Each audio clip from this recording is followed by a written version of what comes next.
Hi, my name is Ismail, Game Director of Assassin's Creed 4 Black Flag, and I'm very proud to be showing off the Caribbean open world. Here, we're going to start with Edward. After completing a few missions, he's met up with the assassins, but he's not yet bought into the Creed, so he still has this selfish need for fame and fortune. Edward is one of the most unique characters we've created for the Assassin's Creed universe. He is a man who is still trying to figure out who he is in life and what he wants to get out of it. At this point in the story, he still wants that fame, so one way to get it is to complete these assassination contracts. This is a way to make money and to gain a bit of notoriety. So here we go. We have 2 targets to take out, 2 Templar brothers. So we're going to accept the contract, and the world map is going to show us where this contract takes place. So we see here that the contract is actually very close to us. It starts in the village we're in, but as we zoom out, we want to show you the world that we have. Many locations, over 50 locations, centered by Cuba, the Bahamas, and Florida up north. This is a massive world. There's a lot to find and do in this Caribbean Sea. But now we'll get back to the Fisherman Village and go after our targets. The Fisherman Village, it's one type of location in this world. It's really here as a convenience to the player. This is where you can start missions, where you can shop to upgrade Edward and the Jackdaw itself. It's really about the mood and the ambiance of the Caribbean Sea. In the distance, we have a tavern that we're approaching. Taverns are places where you can hire crew, play mini games, drink if you wish. But for now, we're going to focus on the targets and take them out.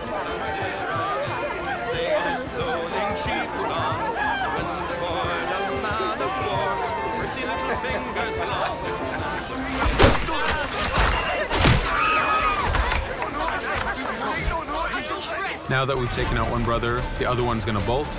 Just like classic ACs, we can chase him down and take him out that way, but there's many ways to complete this contract. We can use the new free aim system to shoot him this way, to eliminate him that way. We can jump onto the ship and take him out with his crew, but instead we're going to let him escape into the sea and follow him with the Jackdaw. This is your ship. This is the second main character of the game. You're going to have to customize and upgrade the ship as you go on this journey with Edward.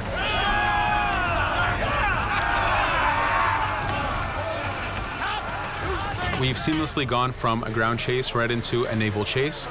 We could destroy the ship and complete the contract that way, but instead, using the spyglass, we can see that he's carrying a lot of rum. Rum is important in the economy system. It's one way of making a lot of money if you sell it properly. So instead of destroying the ship, we're going to plunder that ship. Fire! Here you can see the upgrades that we've made into the Naval Combat. Using the front cannons, you can shoot chain shots to slow down the ship. Using the new round shot mechanic of trajectory aiming, you can aim for the hull and do a lot of damage this way. This specific enemy is what we call a frigate. Frigates are the type of ships that you need to destroy as fast as you can, because the longer the fight lasts, the more damage they're capable of doing. We have other enemy types like the Charger or the Man of War. The Man of War is a massive ship capable of carrying over 100 cannons. These are ships that you really need to upgrade to be able to face. But now that this frigate has been demasted, we can start the boarding. Boarding, it's very important. You are a pirate. This is how you gain cargo. This is how you take on ships. So here we can start the boarding from any orientation or angle we wish. The distance even matters. If you get too close, the 2 crews will just jump right into each other. If you start a bit further, you can jump in the water and go in for a sneak stealth attack. We have 2 objectives to accomplish for this boarding. We can take out the captain, and we need to take out some of his crew. So using the swivel gun, we will efficiently take out a lot of the crew. And now we'll go for the captain using Edward's navigation abilities. Here, again, using the new free aim system, we have a dangerous enemy on the other side taking out our crew. We can easily take him out with a headshot. So what we see here is that 2 ships have come together to create this 3D environment where, using your assassin abilities to navigate, to be stealthy, you can take the advantage and get the kill by surprise. Now that we've taken out the captain, we still need to take out a few of the crew members to complete this boarding. Now that we've plundered the ship, we're going to gain that rum that we saw earlier, but we're also going to gain ammo and crew members and some gold. With every boarding, there's 3 options that you can do with that ship. You can gain crew members, you can send the ship to your fleet if you wish, or you can salvage a ship to repair the Jackdaw if you took too much damage in the fight. In this case, since we did well, we're going to send the ship to our fleet. Now that we're back in the Caribbean Sea, we needed to make sure that every minute something is being advertised to the player, something new for the player to do. In this case, we have this uncharted location. These are what we call playas. We have over 75 of these in the Caribbean world. Every playa has something very important for the player to find, something that will help in upgrading Edward or the Jackdaw. So it's in your advantage to explore these locations.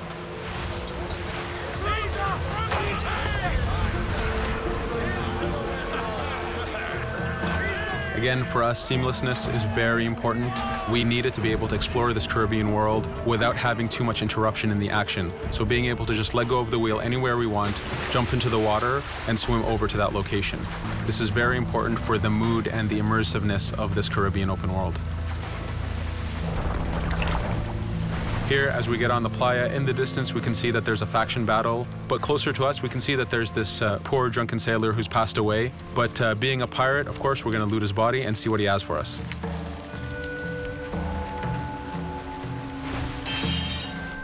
So we found a treasure map. This treasure map is asking us to go to an island called Misteriosa.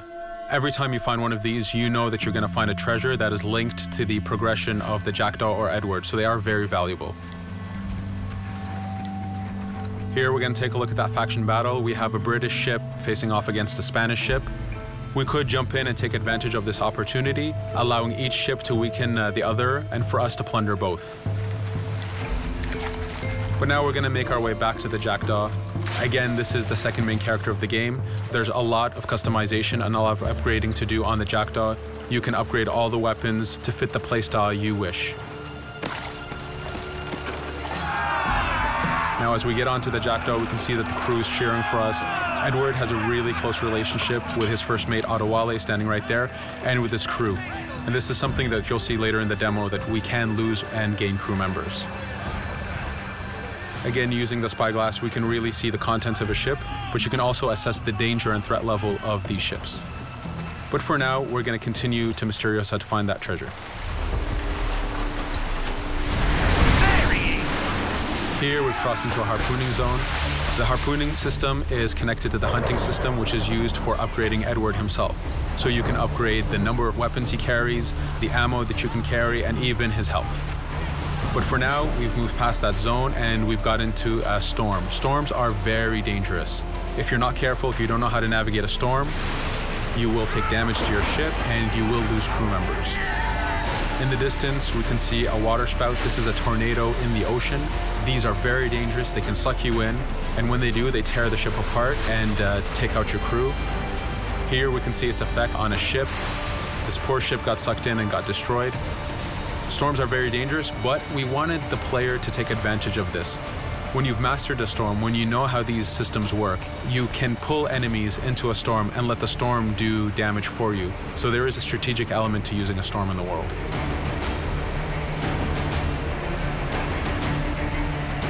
Here we can see that the storm is dying down a bit, but there's still this torrential downpour. It was very important for us to get the real mood of and atmosphere of the Caribbean in the weather cycles and in the daytime cycles.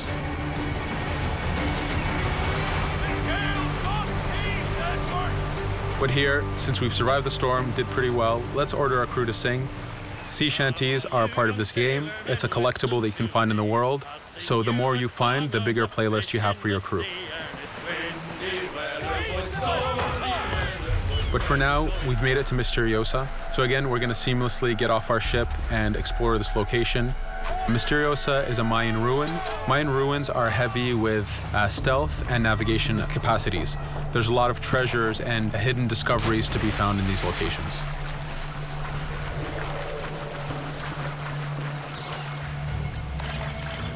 If we recall the treasure map, the treasure is hidden behind a temple. So just by quickly looking around, we can see that temple looks about right. So that's our objective. We'll head there. As we go this way, we can see there's a lot of guards on the beach. We could go in and fight them if we wish to, but to show off that this is a mini open world, we're going to try to find a different route to get to our objective. Here, we've seen a guard. We don't want to alert him, and we don't want to alert the guards on the beach, so we're going to use our stealth ability to take him out silently.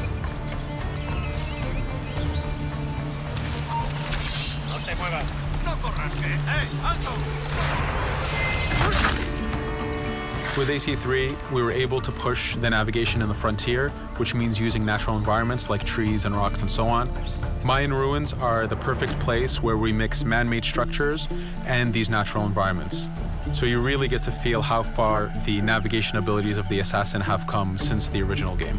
In the distance there, we can see another part of the island being blocked off by a patrol of guards. We're going to avoid it for now and go for that treasure.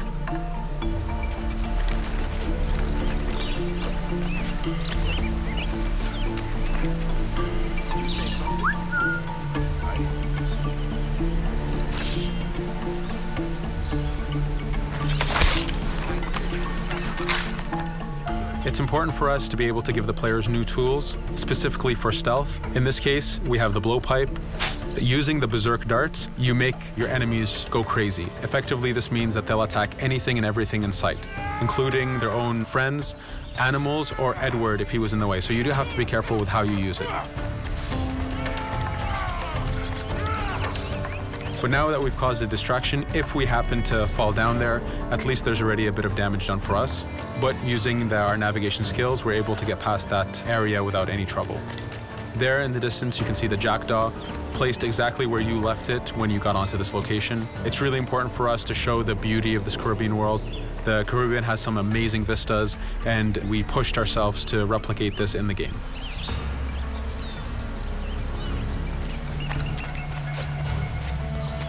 As we continue forward, we can see in the distance there's a couple prisoners that are taken hostage. This is a scenario that you need to use stealth. If you're detected by those guards, they will kill the hostages. So in this case, it's to your advantage to use the environment to figure out how you can take out those guards without being detected. In this case, it's 2 guards, so it's not too hard.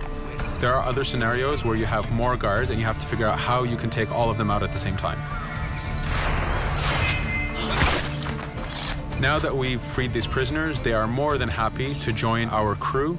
This is just one way of gaining crew members. As mentioned earlier, there's the taverns. There's actually many different setups of gaining crew.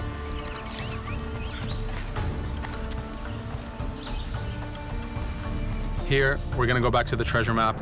We can see that the treasure is actually behind the temple near a fountain. So if we just look around, we can see that it's around here.